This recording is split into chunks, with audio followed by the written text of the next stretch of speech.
Sculpting terrains in Vue 8 currently has some limitations. I'm using build number 47776, and the previous released build, which was the first build of Vue 8, also has these issues. So whether or not it's going to be changed in the future, I'm not certain. But I do want to show you how you can avoid issues that are going to cause some render issues. Also some performance problems. So I just want to show you the workflow, how you can efficiently work with sculpted terrains. And we're going to start by looking at the standard terrain. So I'm going to add in a standard terrain, and I'm using right-click on the standard terrain button, 512 by 512, as my default. So it's going to automatically create a standard terrain with that. And you'll notice that I'm using a slightly different color map, or actually it would be completely different than the default color map. One thing you'll note is that I do have red on both ends. This can be very important to have.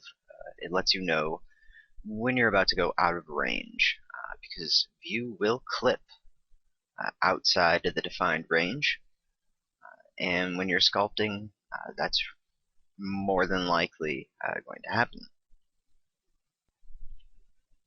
The green zone that is showing up is part of the lowest area of the terrain, which really shows what effects will run in what areas, because most of these effects filters, if you're running them, do require a lower elevation. And then the top of the terrain shows me where I'm going to be clipped out.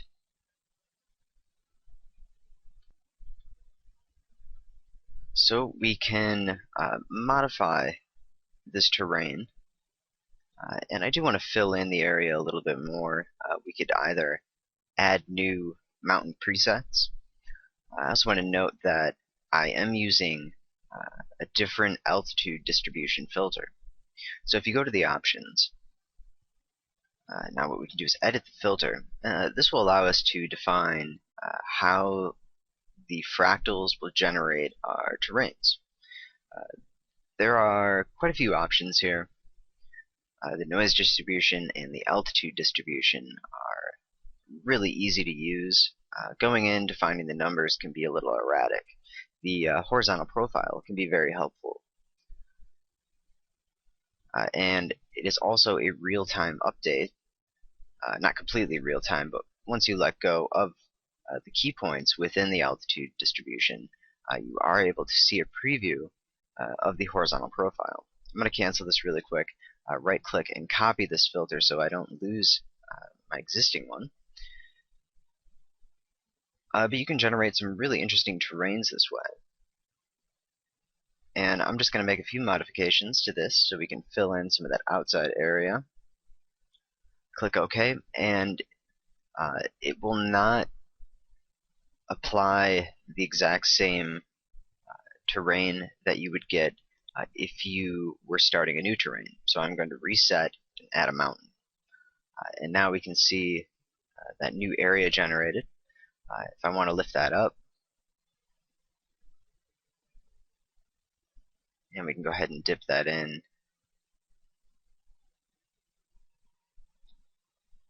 And now we can see the way this one's been modified.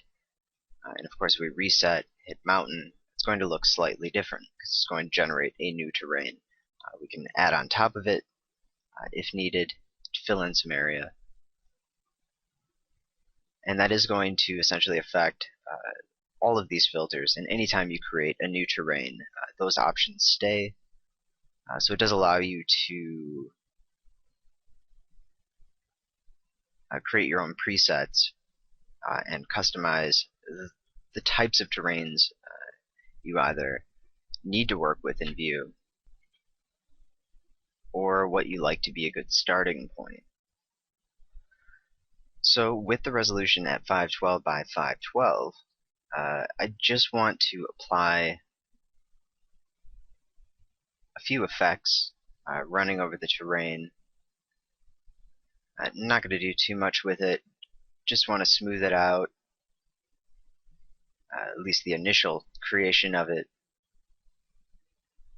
and add a little more information. I do want to note, if you're not aware, one thing you can do is click and hold down on the filters to continually run them. It does become increasingly difficult as you raise the pixel resolution of the terrain, because it does take longer to process. Effects like the river valley in itself takes the longest, because it is continually applying a subtraction over and over again to reach its final look. So these are also defined by the rock hardness, which adjusts the intensity and how fine some of the erosion effects will look. If you are generating a material distribution with these, which you can do by first setting up a mixed material, we can go ahead and do that really quick. I'm just going to load in one of my mixed materials, and just as long as you have a mixed material set up, once you get into the terrain editor, you don't need to choose any additional materials, and it's automatically going to write the image and connect it to this distribution. So we can edit the object, and now I can choose to go to Material 2, apply 2D brushing. This way we could run an effect with that Material 2 showing up. And I want to note that these effects will produce an image based on this pixel resolution. So when you're working with a smaller resolution and then stepping it up, you will notice pixels in large blocks within the terrain and the material distribution. So sometimes it's a good idea to start this at a higher level with certain effects. Not every effect is going to behave that way. We can see with the glaciation, we can pretty easily subtract some of these areas without too many issues. And once we step up a little higher, using the dissolve will allow us to kind of remove some of those other areas. We could also go in there with the effect brush and paint that material directly on there using whichever effect we want.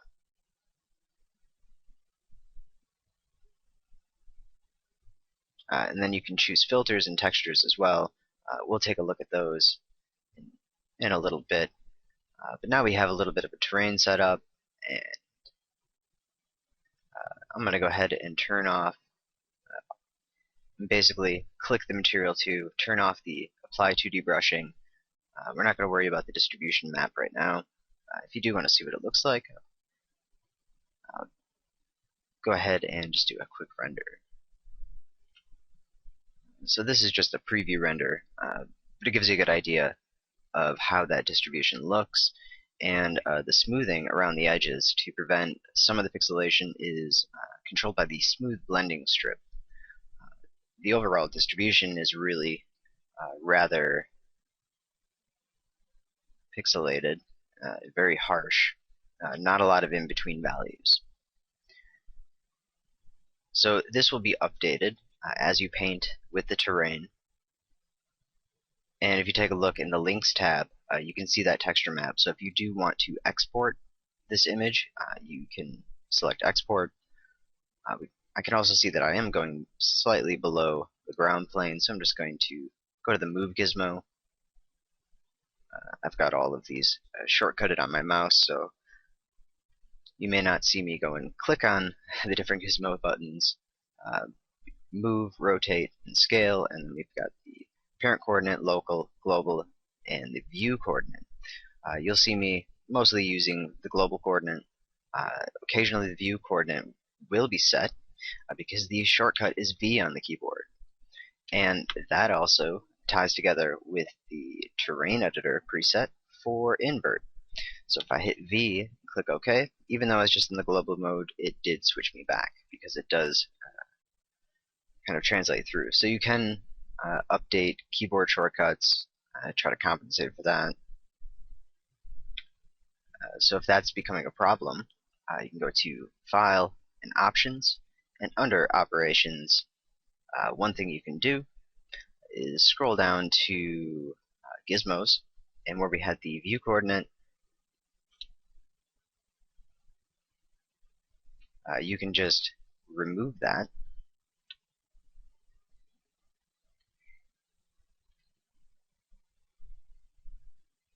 And if you want, you can type in a new shortcut for it, or right click, remove shortcut.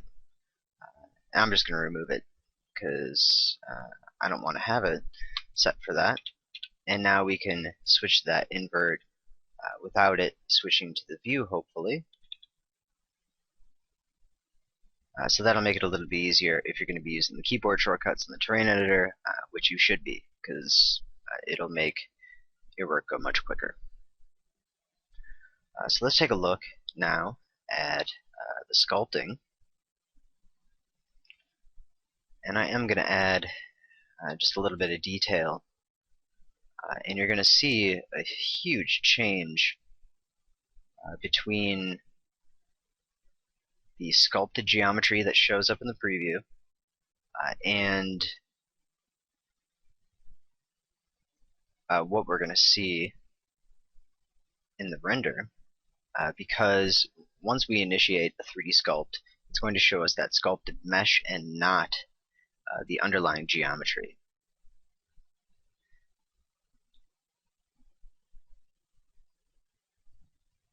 So we can go through and modify this a little further.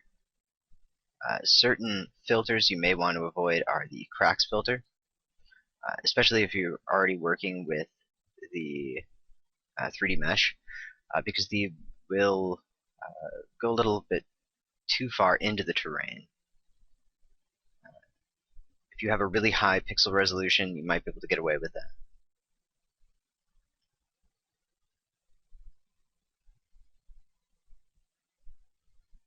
And I'm going to go ahead and sharpen this up, add some stones, and we'll take a look at the terrain as it currently looks.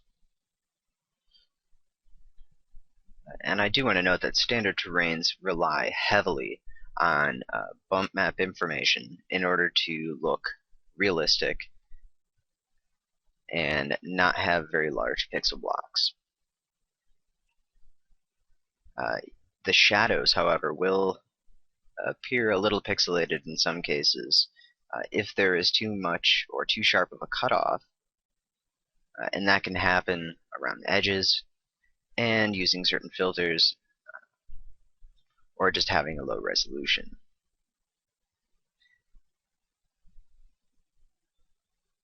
So we'll just apply a few more effects.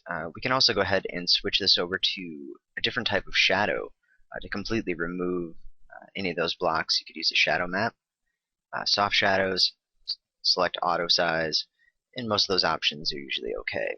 You could define a softness value if you want to smooth that out a little bit more. Default settings sometimes will work okay, but it will vary with animation because of the way the quality works. But now we don't see those harsh edges anymore. So let's start sculpting. We're going to select the terrain, right-click, edit the object, and we can see that preview, seeing some of the details. Because the pixel resolution is so low, we're not going to see a lot of detail. If it was a bit higher, we would see a much crisper terrain, although it will kind of fall off at a certain range. But what we need to do now is trigger the 3D sculpt. And the first time you use any of the 3D tools, you want to make sure that you have a rather large brush. Never start with a brush that's really small. It will cause a lot of problems, and you'll see why once we start really pulling out some of these areas. and getting into the higher resolutions. So I also have a good custom filter, and filters are going to be extremely important for sculpting. It's a good idea to have a nice set of filters to modify the brush. Textures also work very well along with this. This filter can be very important.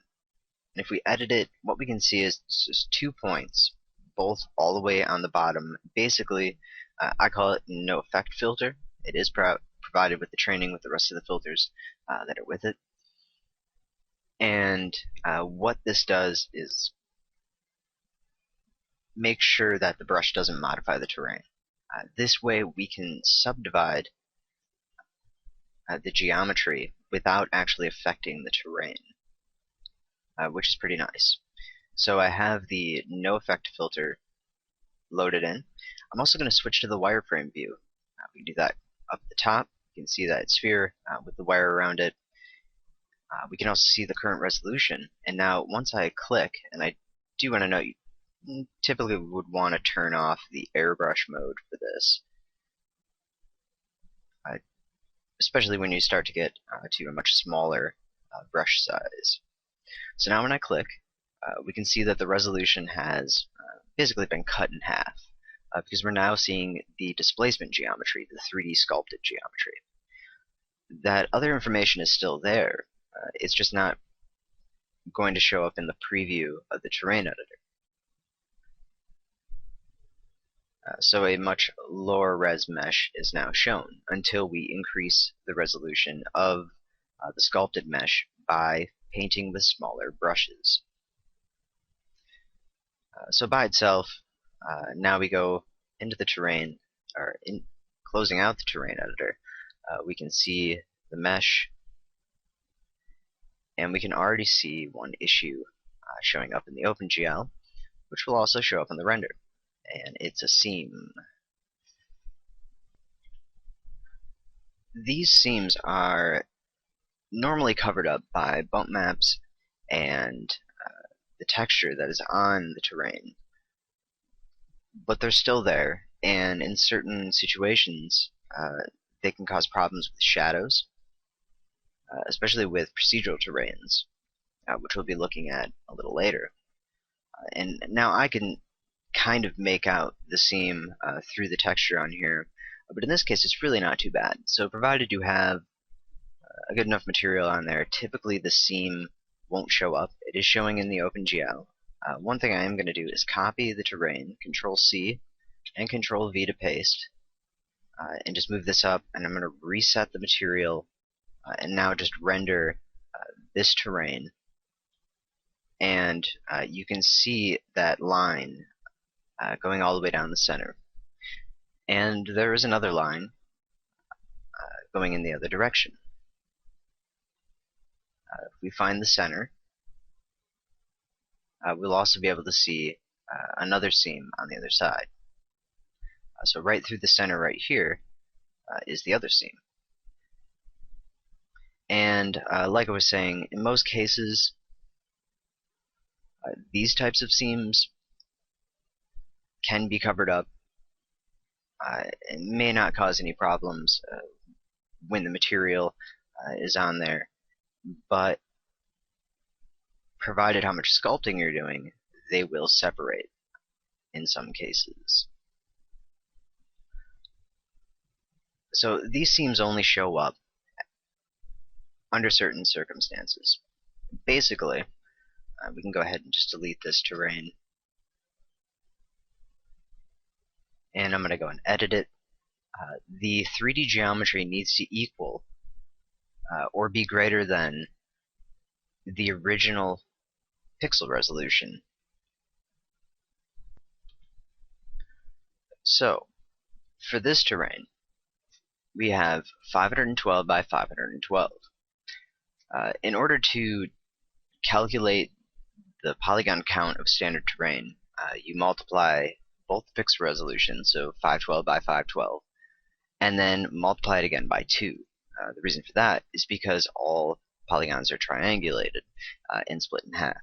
So you will need to double that resolution. So that means we need at least 520,000 or so polygons.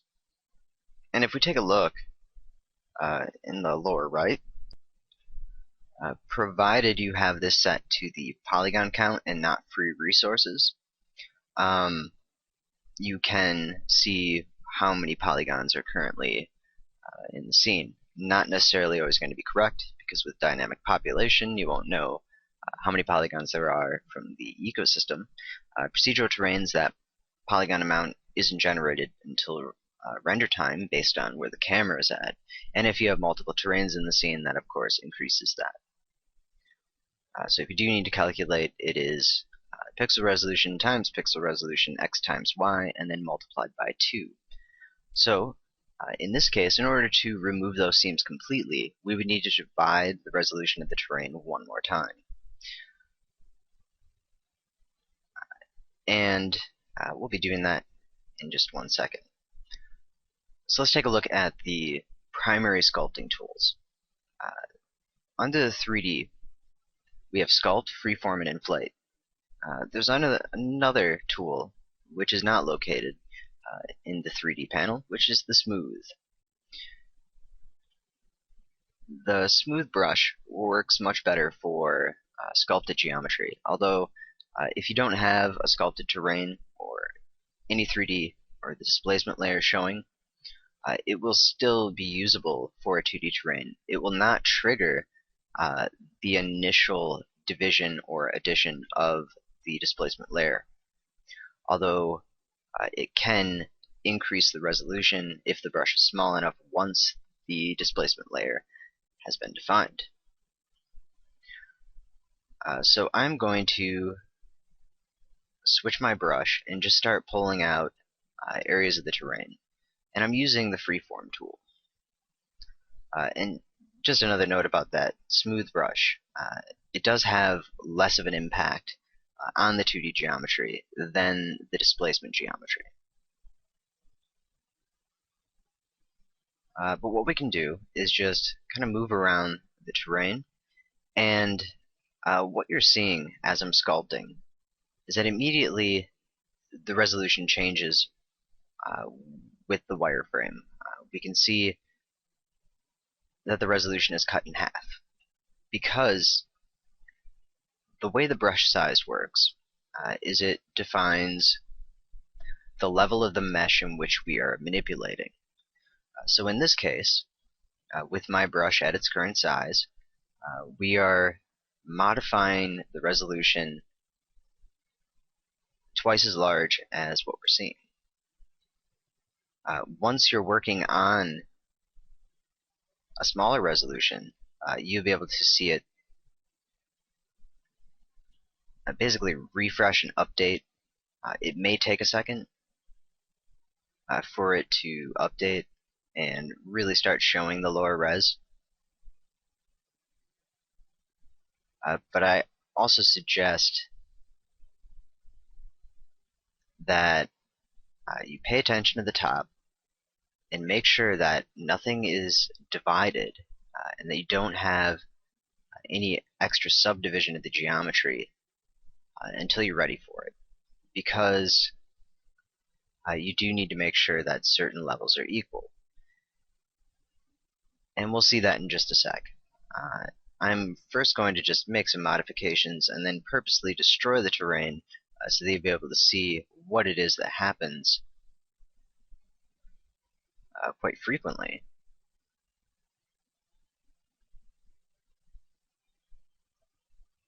So I'm going to go ahead and click OK. And now we can see this sculpted geometry. Of course, we still have that seam because we have not subdivided to equal the level of the original mesh. And I'm just going to go ahead and save this out in different stages. So this is what it looks like when rendered. Currently kind of looks like crap.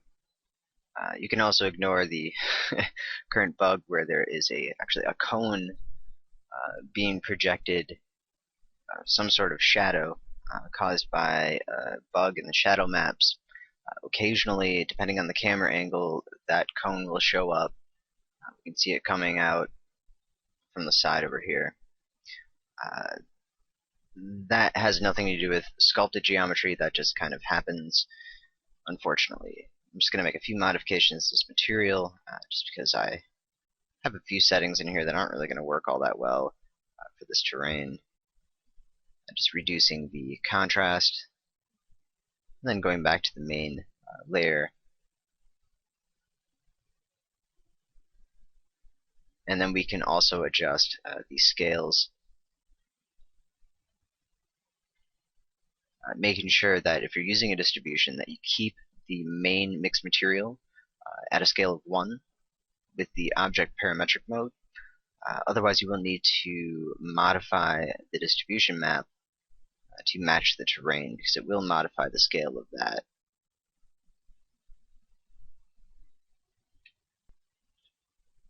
So here's a preview render with those changes. Not really a huge difference. It does look slightly better. So let's take a look at destroying this terrain. And I'm just going to save this. Before I do that, always important to save frequently, especially when modifying terrains. And depending on how often you're checking that polygon count on the top, if you divide the terrain too much, falling back and removing a division is currently not possible, which means you would need to sculpt everything out again.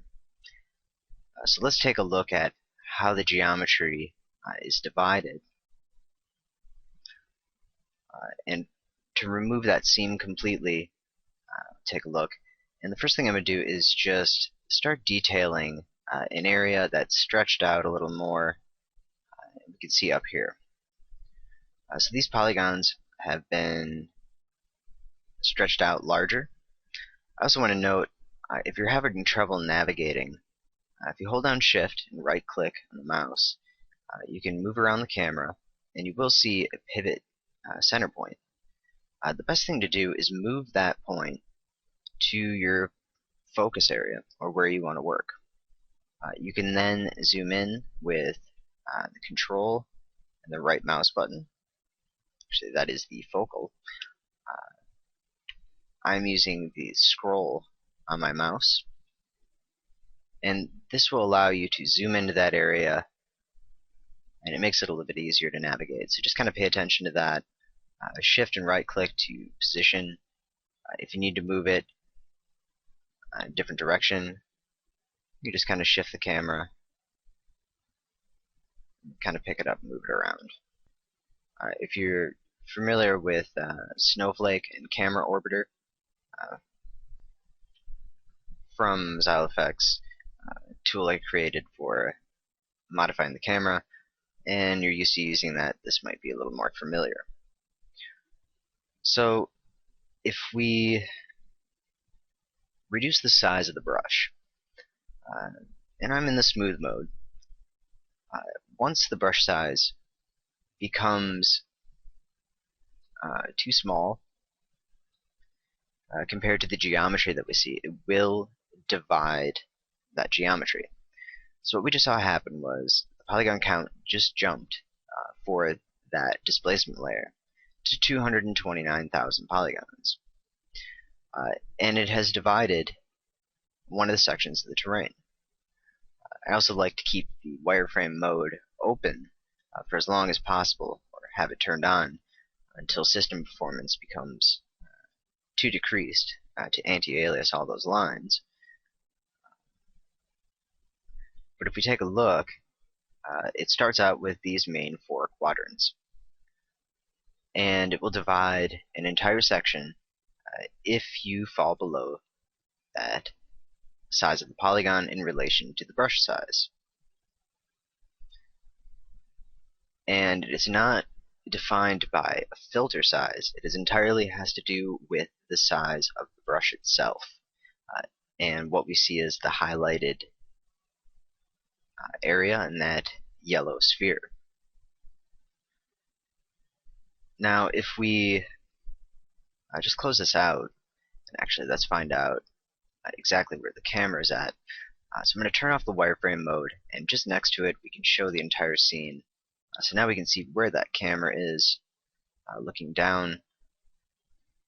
Turn that off, turn the wireframe back on. You can see that that division is actually on the other side of the terrain. So I'm going to move the camera over to the other side, and what you can see clearly within the OpenGL is a huge seam, or a huge separation between the polygon quadrants. So let's go ahead and take a look at a render. And this is just a preview render. It's going to be the same in all the render modes. This, unfortunately, cannot be covered up with the material, and is more difficult to work with. There are workarounds for this.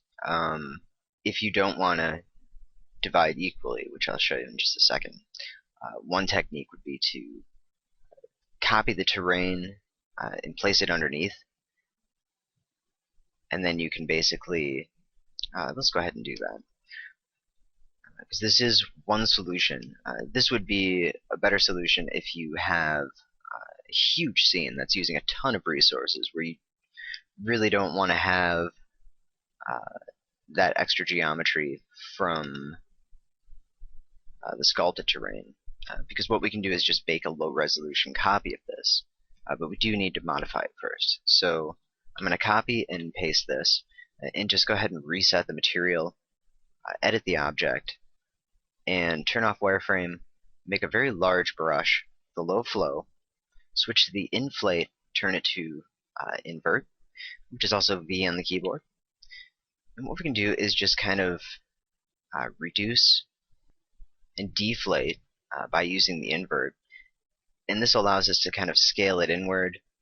We can also show the entire scene just to make sure that we are completely inside of the other terrain, because now we can see the other terrain in the preview, because unless you're working with the materials, the main terrain you're working on will show that color map. You can also see that the brush normal looks kind of ridiculous in this mode. So we'll go ahead and click OK. And now we have geometry underneath here, which allows us to kind of fill that in. And now you would technically want to have the same material on that. I've gone ahead and reset it. But what I want to do is just bake it to polygons using a low resolution mesh, about 25% of the slider. We can copy the material and paste it back on. And now the seam isn't really going to show up as much as it did. It's still there, and it might still cause some of your shadows to cut off, especially with the ray tracing mode. And when this happens with a procedural terrain, it is much harder to fix, and will cut off very large areas of shadow. And in this case, it has caused an improper calculation of the distribution along that seam. So in this case, just putting a terrain underneath to fill in that gap isn't going to work. It's not going to be acceptable, because the way the map is modified, and that's really just with the mixed material, but they can be rather useful. You can also see that cone showing up from the shadow map error.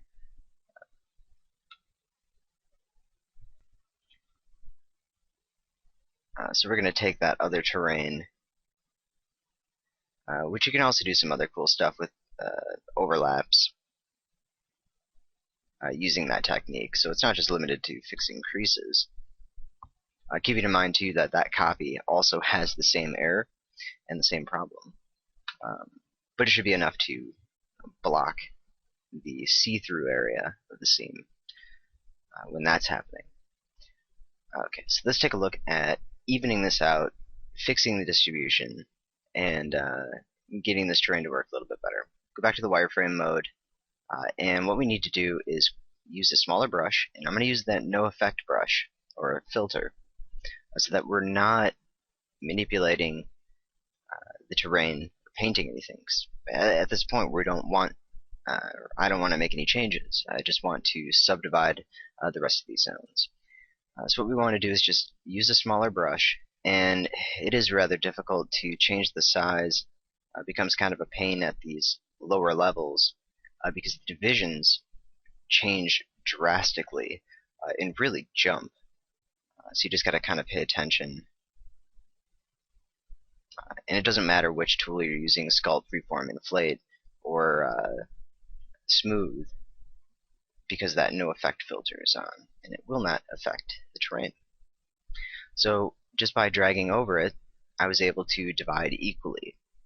In order to know if it was divided equally, we can look and get more familiar with the polygon counts when the 4 quadrants are divided.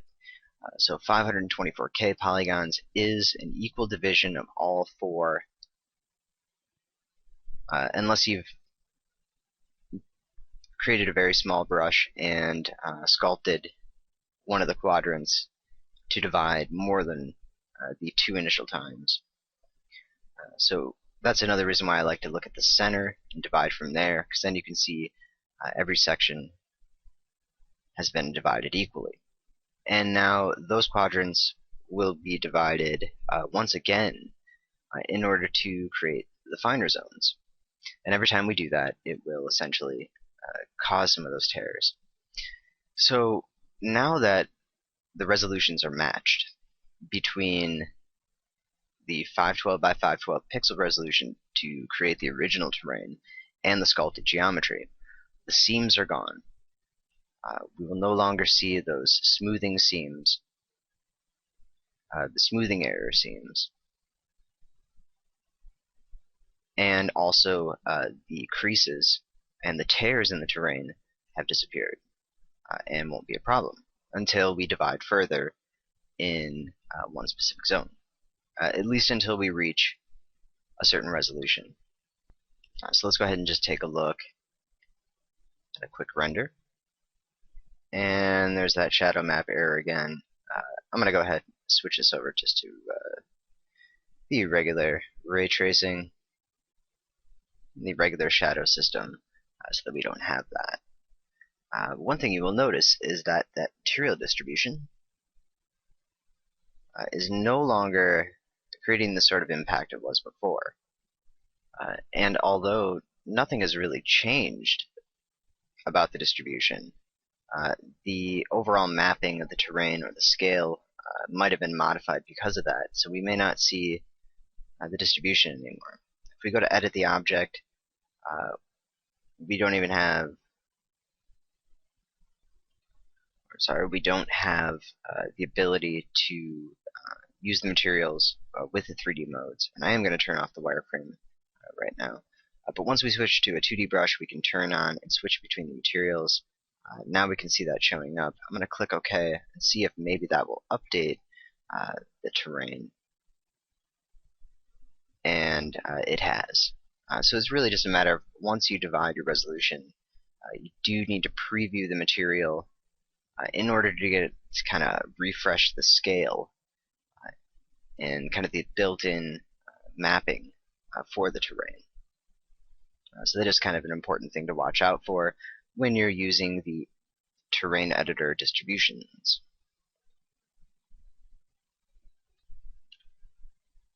So let's go ahead and work on this a little further. I'm going to turn off that material view, and I'm going to pull out the top a little bit more. I'm going to use a different technique this time. Instead of going in and painting and pulling out the entire edge, I'm going to use the constrain to clipping range. So we can check that on, and now we can adjust the clip on the bottom, and I'm just going to cut out so we just have that top section. And if you do want to show the rest of the terrain, up at the top next to the specular preview, you can show clipping planes. And that way we can see the geometry behind it. Although if you don't move that back, it will be cut out in the scene.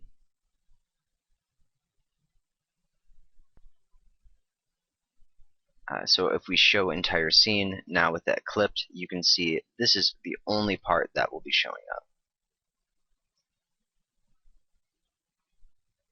So I am going to choose a different filter. Right-click, load filter, and these are some of the ones I have loaded in right now as part of the collection. You will also note that most of the other filters may not be useful because they start from the right and will decrease down to the left rather than from left to right. So these filters are in fact different from most of the other filtering systems within Vue. But we can choose from a lot of different filters here. I'm going to use my noise brush in order to create an interesting variation. You can see how it is subtracting from the center. I'm going to turn off the invert, switch to inflate, and it's going to inflate with that kind of ring look to it. So that does in fact give a nice noise overall and a variation of the inflate. I'm going to increase the size of the brush, and what I can do is just kind of inflate these larger areas, increase the flow. You can also keyboard shortcut this size and flow. If you hold down shift and then left click, moving the mouse up or down, it will change the size of the brush. If you hold down the control key and move the mouse up or down, it adjusts the flow. So it's a much quicker way of working. And then we can move the clip in order to add a little more variation.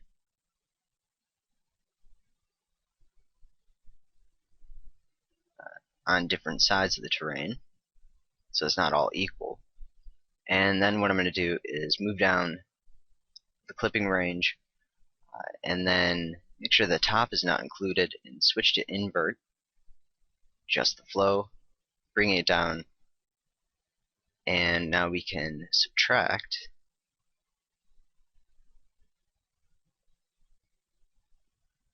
and kind of moving that clipping range every once in a while so that it's not completely even, just because that's what I want. If you want something totally even all the way around, then that's not something you'd want to do. So we can go back to the top section, turn off invert, and just inflate around the top. Inflate's a really useful tool, and with the right filters you can produce some really nice terrains. So if you notice any overlaps, which can happen when you have the invert turned on with inflate, so you're deflating, one thing that can happen is sometimes the geometry will overlap and create seams. Those can sometimes cause render problems. So you can typically use the smoothing brush to get rid of them. I don't really see any huge overlaps.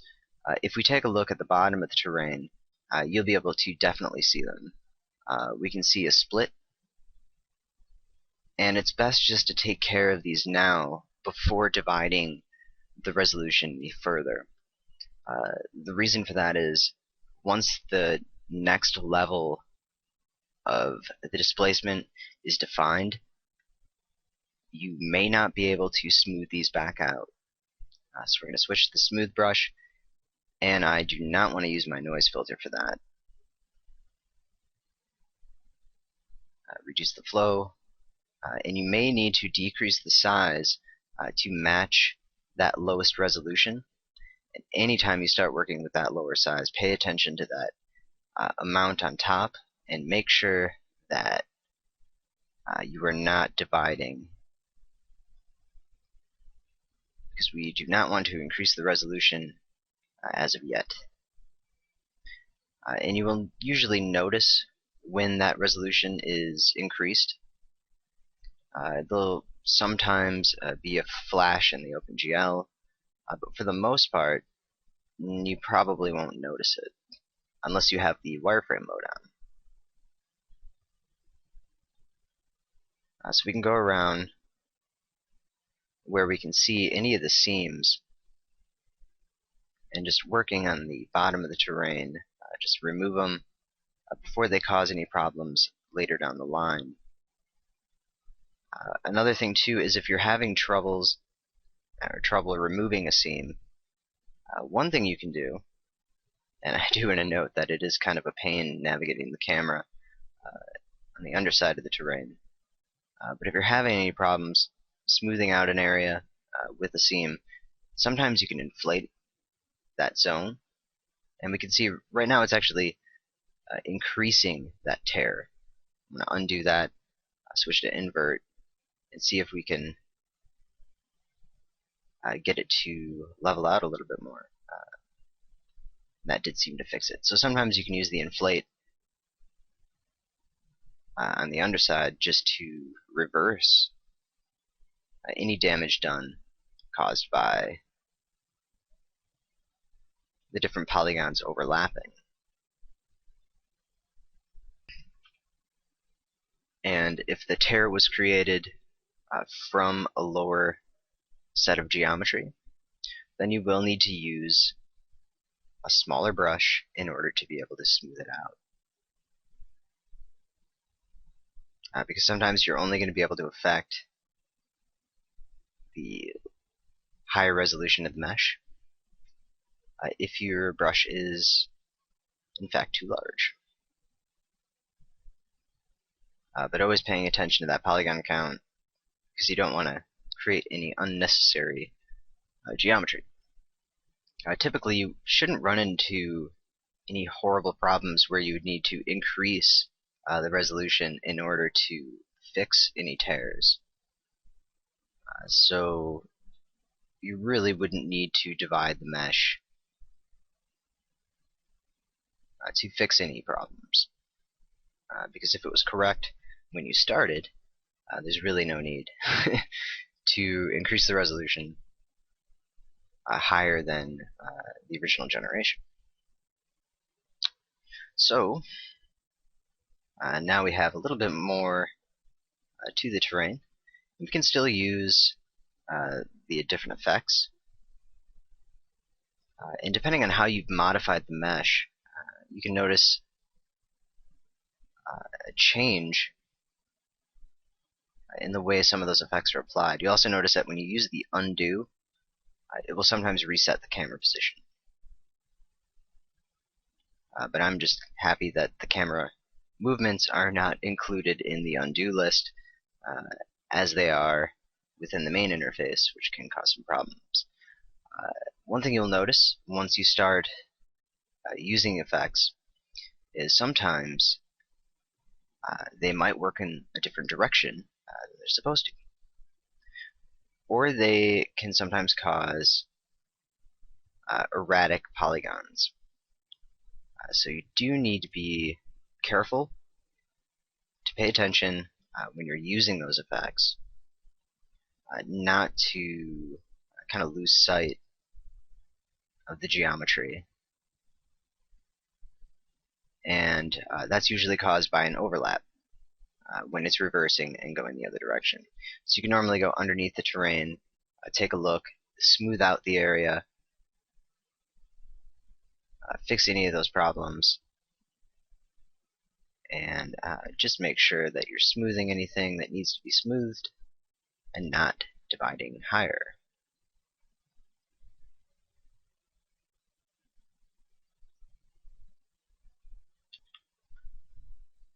And even though this time I didn't increase the resolution of the mesh, the distribution map no longer works again. If we edit the material, we can see it's still connected. So we'll edit the object, switch to a 2D brush, select the material,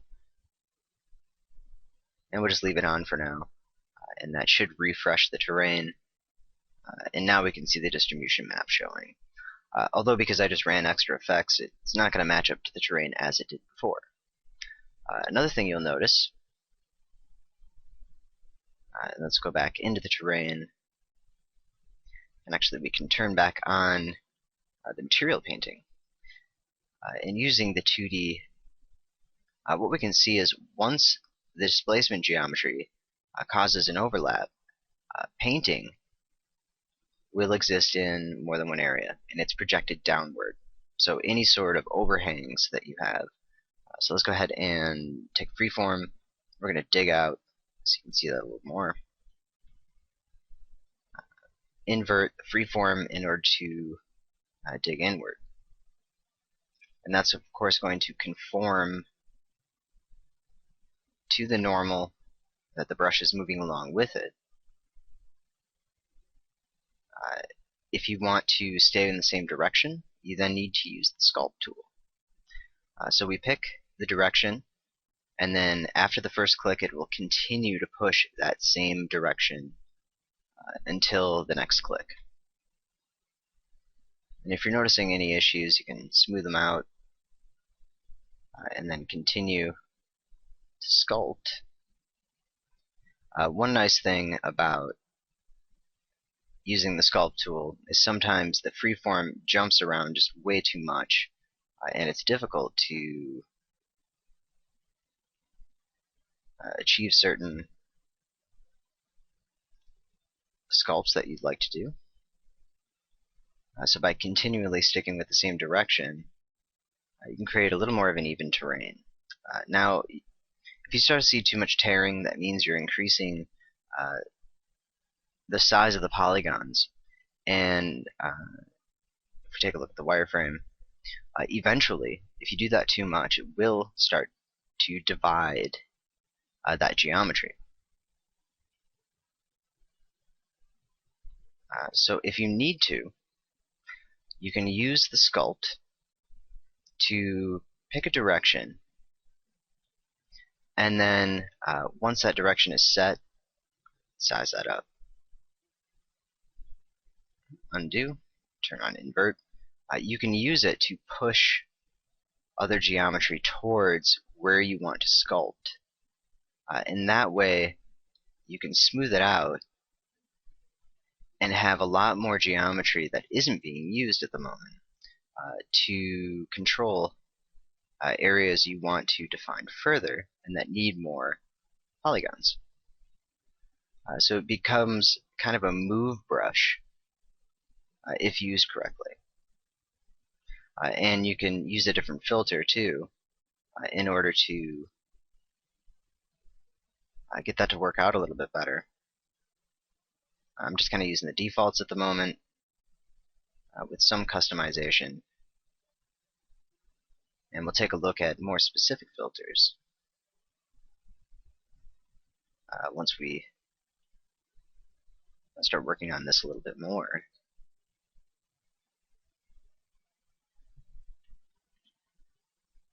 And I just want to take a look at the geometry in the scene. And we'll take a look at that overhang. Because another thing too is if the polygons from the displacement layer become too large within the scene, you will in fact see those polygons in the render, and it will look like giant pixel blocks. And you can start to see them in the OpenGL, those squares showing up. It's much more obvious with a procedural terrain. For the most part, right now we have a good amount of geometry because it's matched in between the two. And that distribution map is once again just not updating, and it hardly matches what we currently have anymore. So I'm just going to go ahead and reset. So we can open the material, right-click on the distribution, reset that. The link should be gone. We won't see it in the texture map list. And in the terrain editor, if we were to choose the material, we would be creating an entirely new distribution map. If you do want to save out that version you had, you could right-click and export the link as it was showing earlier. So for larger overhangs, it's a good idea to push the geometry towards the overhang first, and then make sure you have enough geometry there, because if you've got all this extra geometry around the bottom, there's really no point in stretching out this top part when you could kind of move it forward. Keep in mind, though, that it may manipulate the way the material works.